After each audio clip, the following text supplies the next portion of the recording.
We are like building the palace or house, reviewing the entire path, which is to the Vajrayana and Chöd practice. And so far, we established a foundation, could be called the spiritual discipline, and then strong, steady wall of this warm heart of Bodhicitta, which we just finished last week. Then now we come on top of the building, which is the wisdom part, which encompasses the entire path. In a sense, we cannot avoid it. We have to go through this.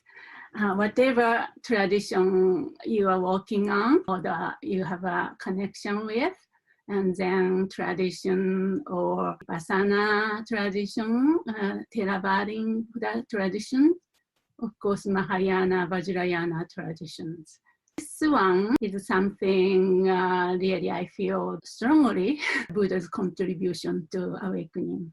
Of course, each spiritual tradition has something, the emphasis. In Buddhist tradition, this is the wisdom. There are many ways to talk about it. There are many approaches. There are many stages and sequences and so forth.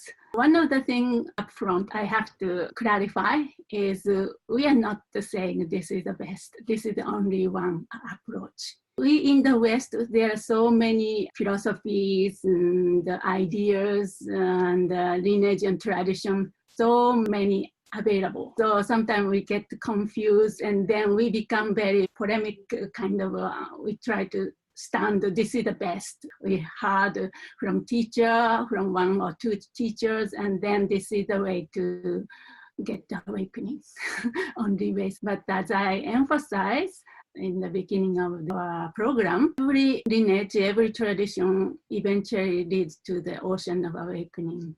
So it's a matter of what you resonate, what kind of karmic imprint, what kind of resonance your nature bring to the table, so to speak. Then you stick to that with the open-minded to every other tradition with respect, and also you are willing to learn from other traditions.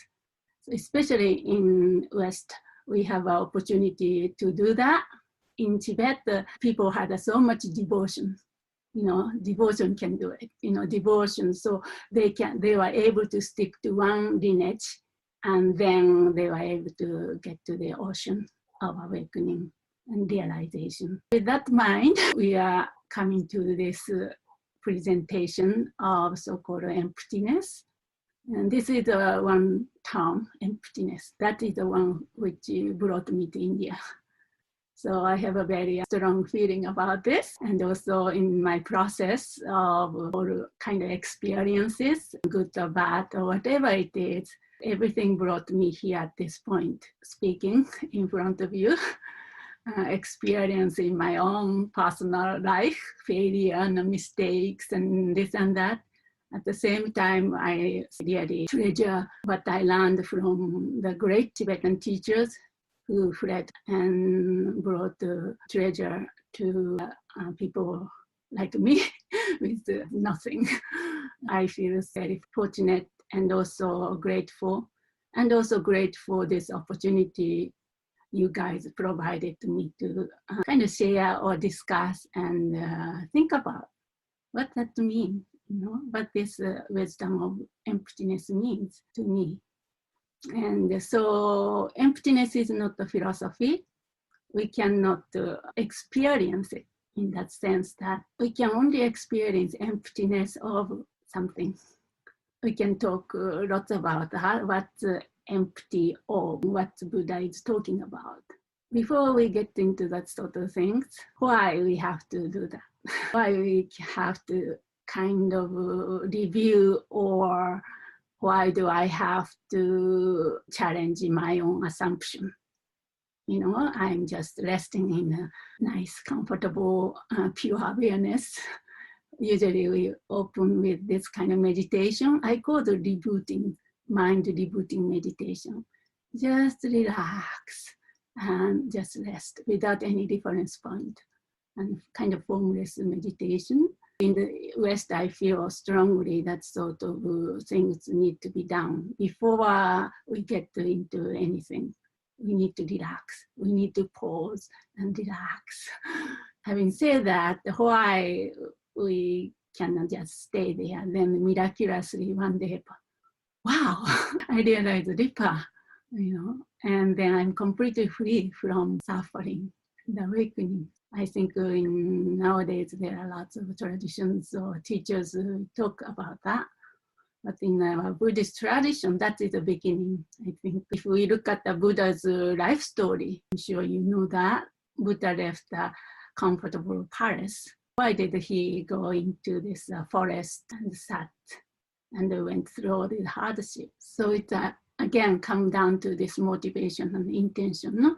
When we look at our own life, suffering, pain, and my family's life, suffering, pain, and the world in a global level, we can see so many beings, maybe I don't need to say, but then Buddha's realization was, why suffer? Why people make themselves miserable? So he came down to this core, or the bottom, so to speak, bottom of it. Then basically he found what the cause. Then that's the beginning of the entire path, no? And then he taught all different kind of methods, and because we are all different. Each of us has a different incarnation, traits, or so forth. So he taught all different approaches and method. In terms of the cause of suffering, this not knowing reality as it is, sometimes translated ignorance, not only not knowing, we have a strong misunderstanding. We completely dilute it. Not knowing, misunderstanding, then if we don't know who and what we really are. So those things are the causes. Wisdom cuts through all those veils of confusions. When I think about the Buddhist practice, there are so many Buddhist practices, right? And those are the methods. I feel like a washing machine. When I go back to Japan, I get all the pretty beautiful, impeccable, pure white towel. Then I use, again and again. Eventually it gets dirty, right? Then when I wash, first wash is just like take the dust off, so to speak, like a one veil. Then, but still has all these dirty black stains. Then again another wash, put washing machine or with hands cleaning up. Then still has a this kind of a strong stain. We cannot wash it off with hands or even soap or something like that. But then we use very strong, kind of powerful something, eventually to become pure. And then back to the white, impeccable, pure white towel. So I feel like all the different kinds of Buddhist practices are like that. And then this kind of strong, stubborn stain, dust stain, is called innate ignorance. Connate, sometimes called connate. It comes born with. When we are born, it comes with this connate inborn ignorance. So in order to remove that, clear away this confusion or innate, we need that strong medicine or strong chemical of wisdom of emptiness. We cannot cut through just sitting quietly and peacefully assuming it is Ripa. Some people may be able to do that, but most of us are not. Only those people who had a karmic momentum or something like that. So we're going to do a little bit of an experiment. What do you think? I'm going to sit quietly. So again, this kind of meditation, I have to kind of upfront a little bit because it's not intellectual exercise, as you know. It's completely empirical. It's your experience. So first of all, don't slap the concept or idea onto your direct experience. Yeah, that's number one importance. Whatever you experience, that's your experience. And this kind of meditation have to be based on this strong shamatha, focus, concentration. I assume that's part of your everyday life practice, cultivation of attention.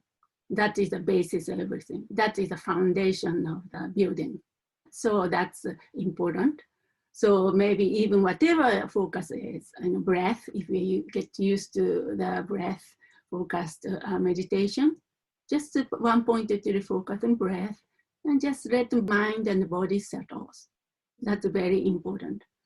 And then body, invite the body into your meditation because body is non-conceptual. If body is not a part of your meditation, everything becomes conceptual. You can be a very good scholar and smart and this and that, but that doesn't cut through. That doesn't do anything in terms of your transformation. So that's very important. And also bring your heart. I always emphasize, bring this warmth of heart, love, compassion, and bodhicitta. Especially in Mahamudra and Dzogchen, we talk about this warmth, moisture of love, compassion. Otherwise, all these exercises become very dry and intellectual and dry. And then, first of all, it's not fun. And it doesn't lead us to this open heart. We want to go to that direction, like completely fully open to embrace everything, whatever lies.